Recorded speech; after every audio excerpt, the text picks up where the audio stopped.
मेरे पास आए तो हम फोटोग्राफी के बारे में बताएंगे और इन लोग का कुछ जानने का इच्छुक होगा और मेरे पास कुछ होगा तो बताएंगे। शुरुआत हम करते हैं कोकोवेन से। कोकोवेन का मतलब क्या हुआ? उसको अगर हम तोड़ेंगे तो ओवेन। कोक तो समझ में आया क्या है? कोक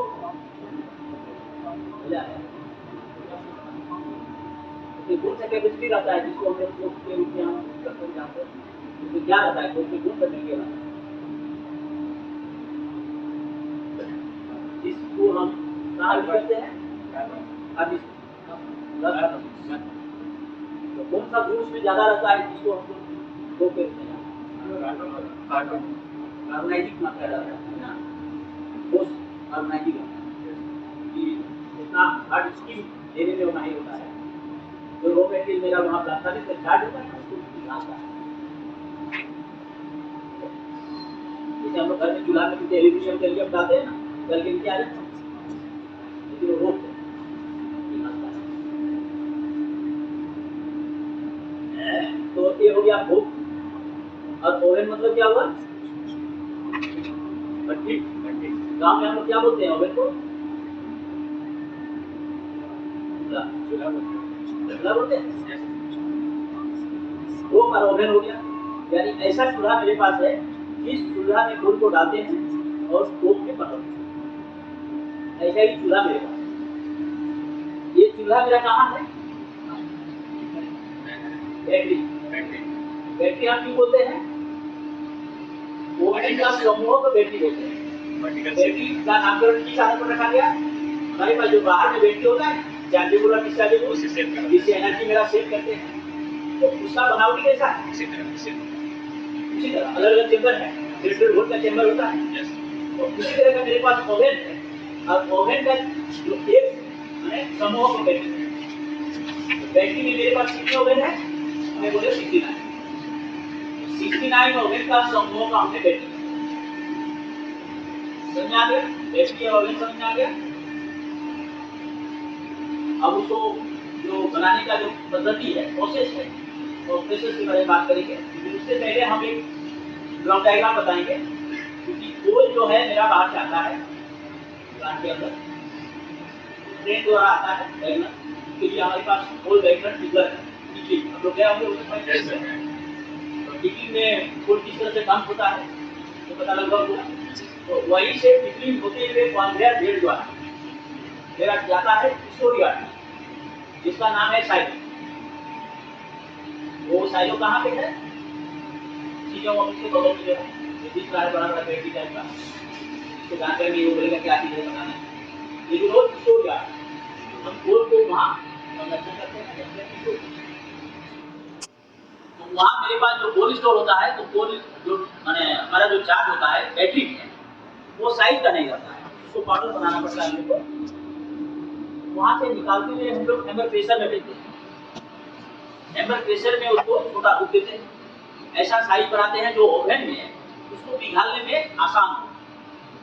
स्टीम टेम्परेचर द्वारा पिघालने में, क्योंकि पहले कोल को हम पिघालते हैं, उसके बाद उसको फिर से ठोस बनाते हैं, उसका रस को निकाल देते हैं, कार्बोनाइड को मात्रा में इस रूप से वो बनता है।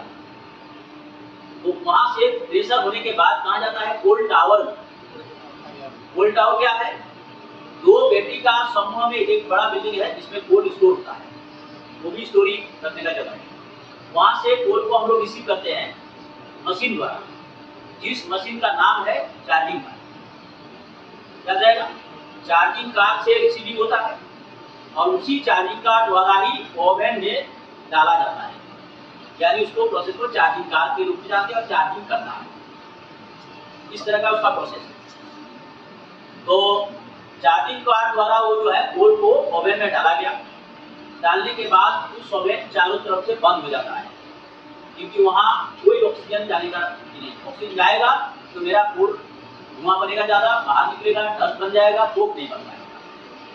इसलिए उसको बंद कमरे में पकाया जाता है। बंद कमरा में आप बोलेगा कि उसमें हीट कैसे जा रहा है, कौन गैस से हीट कर रहा है, क्या कर रहा है, ये सब प्रश्न है। तो उस ओवन के अंदर हमारा कोई गैस नहीं है, कोई गैस का टेम्परेचर नहीं है मेरे पास। वो क्या करता है, दोनों साइड का दीवार को हीट करता है। ओवन का जो दीवार है ना, तो दीवार को हीट करता है और दीवार का हीट के माध्यम से कोल मेरा धीरे धीरे गर्म होता है, पिघलता है।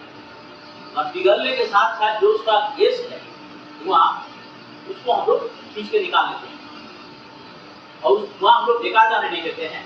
वो धुआं को हम लोग बाई प्रोडक्ट में भेज देते हैं। इसका बाई प्रोडक्ट का नाम अभी सीसी हो गया, कोल केमिकल। और उस धुआं को हम लोग क्या करते हैं, पूरे प्लांट में भेजते हैं। पूरे प्लांट में उसका यूज होता है, बहुत जगह हीट करने का, बहुत जगह कटर मशीन का, तो बहुत सारे काम तो भेजते हैं। लेकिन हमारे पास जो धुआं हम लोग स्टोर कर लेते हैं यहाँ, वो बाई प्रोडक्ट में भेजते हैं और बाई प्रोडक्ट में मेरा 4 केमिकल निकलता है उसी धुआं से। अलग अलग पद्धति है उसका, अलग अलग प्लांट है, उसको हम लोग भेजते हैं। केमिकल क्या क्या है बताएंगे। तो हमारा ये कोल पहुंच गया कोल टावर तक। कोल टावर से मेरा ओवन में चार्ज भी हो गया, ओवन बंद हो गया। अब उस कोल को पकने में टाइम लगता है 16 से 18 घंटा। क्या करें, अगर बोलेगा कुछ पूछेगा तो वो करने में कितना टाइम लगता है, 16 से 18 घंटा। 16 से लेकर 18 घंटा के बाद वो कुशिंग करता है, निकालता है उसको। निकालने के क्रम में मेरे पास 3 मशीन है। कैसे निकाला जाता है, फाइनली जब मेरा भूख से बाहर आ जाता है, उसको ठंडा करते हुए हम लोग डीप कन्वेयर बेल्ट में भेज देते हैं प्लास्मा। निकालने के क्रम में मेरे पास 3 मशीन और है। एक ऊपर का मशीन का नाम याद रहेगा, चार्जिंग का। दूसरा मशीन मेरे पास आ गया पुशर का, जो पुशिंग का काम करता है, तो धकेलने का काम करता है। धकेलता कैसे है, पहले तो दरवाजा बंद है, तो दरवाजा खोलने के लिए उसका काम है पुशर का, दरवाजा खोलेगा, उसके बाद उसको धकेलेगा। ये इसका धकेलना और दरवाजे को बंद करना, खोलना, ये काम। और एक काम है इसका, जो जब चार्ज करता है कोल को, उसको लेवलिंग करने के लिए, पसारने के लिए, बराबर करने के लिए, वो काम भी पुशर करता है। पुशर का हो गया। अब आ जाइए जो धकेलने के क्रम में पीछे को क्या रहा है मेरा, वहां मेरा पास वहां पर भी एक मशीन है। इस मशीन का नाम है डी का, जिसको हम लोग लाइट का भी बोलते हैं। डी का इसलिए बोलते हैं कि उसका भी काम है दरवाजा खोलना, पीछे साइड वहां भी दरवाजा बंद है, उसको भी खोलना है, बंद करना है। और गाइड का क्यों बोलते हैं, उसमें एक गाइड है सपोर्टिव, क्योंकि वो ओवन के साथ अटैचमेंट कर देता है। अब उसी गाइड के द्वारा ही वो आगे जाता है और जाके नीचे गिरता है। अगर वो गाइड का नहीं रहेगा क्या होगा, तो मेरा सामने गिरेगा, तो फिर वो मशीन चलेगा कैसे। इसीलिए उसको एक गाइड दिया गया है सपोर्ट, ताकि उस गाइड होते हुए वो मेरा नीचे जाए। नीचे खड़ा रहता है लोगों जो उसको रिसीव करना है, और तो उसको रिसीव किया। रिसीव करने के बाद वो लोग को लेके जा रहा है कूलिंग टावर में, जहाँ ठंडा किया जाता है। तो इसीलिए उस लोगों को हम लोग कूलिंग कार बोलते हैं, ठीक है। वो कूलिंग कार चला गया कूलिंग टावर में, वहाँ से पानी का प्रेशर द्वारा वो जो है ठंडा करता है, और ठंडा करके फिर निकाल के वो जहाँ डालने का है स्टोर है, उन्हें डंप करने का जगह, वहाँ डंप करते हैं, उसका नाम है वर्क। वहाँ डंप करने के बाद क्या करता है, कॉन्वेयर बेल्ट द्वारा उसको प्रेशर मशीन में ले जाता है, ठीक है। प्रेशर मशीन में मेरे पास यहाँ 2 साइज का फूल करता है। एक हो गया 25 mm का और एक हो गया 80 mm। 80 mm का मेरा जो है वो इंटर प्लांट में और ब्लॉक पार्टी में दो जगह ऊपर का फूल, ये मेरा काम वो वहाँ तक पहुँचा। मुझे समझ आया। अब रहेगा बैटरी 25 mm वाला, 25 mm वाला बड़ा साइज का है, नहीं छोटा साइज का है, वो आपका सिंगल प्लांट में जाता है, और बड़ा साइज वाला 28 mm। तो ये बैटरी का कोप बनने का से लेके अंतिम तक यही इसका सिस्टम है। अब इसमें है कि कोप बनाने के लिए मेरे पास ओवन का टेम्परेचर क्या है, 1200-1300 डिग्री टेम्परेचर आता है कोप बनाने का प्रोसेस, जबकि बैटरी हीटिंग पोजीशन में मेरा 2200-2300 टेम्परेचर आता है। जब बैटरी शुरुआती होता है, उसके बाद जब स्टार्ट हो जाता है तो ओवन का नॉर्मल कम से कम टेम्परेचर 1200 कैलोरी डिग्री टेम्परेचर तो गोल बने, गोल को पिघाल नहीं पाएगा, और जब पिघाल नहीं पाएगा लिक्विड को तो बनेगा। यही मेरा ग्लूकोज है। अब आ जाओ इधर, मेरा ग्लूकोज है धुआं, मुक्त बन गया। अब उसका जो हम लोग धुआं का जो उपयोग कर रहे हैं, जो हमारे घर में पूजा उजा चलता है, जैसे धुआं निकल के खत्म हो जाता है, अर्थात निकल के खत्म हो जाता है, खाना पक गया बस खत्म करना। लेकिन हम लोग इस मोल को नहीं समझ पाते हैं कि गोल है, गोल में कौन सा ऐसा गुण है तो हम उसको यूज कर सकते हैं। तो हमारे प्लांट के अंदर उसी को एक नियम के तहत 4 केमिकल को रूपांतरित बनाता है। पहला केमिकल क्या है,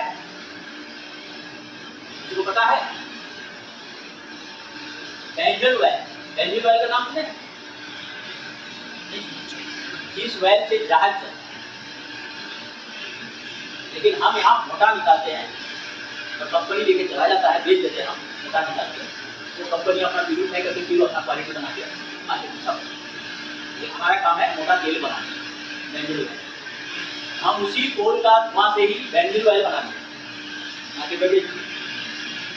दूसरा है अमोनिया सल्फेट, उसी धुआं से मेरा अमोनिया सल्फेट निकलता है, वो भी अब बाजार में बेचते हैं। तीसरा है नेफ्थोलिन, नेफ्थोलिन भी मेरा जो है बाजार में चला जाता है, कोल का धुआं। और चौथा है अपना अलकतरा, जो साथ भी होता है, गोल बनाने से लेकर बहुत सारे काम में है। ये 4 केमिकल मेरे पास उसी धुआं।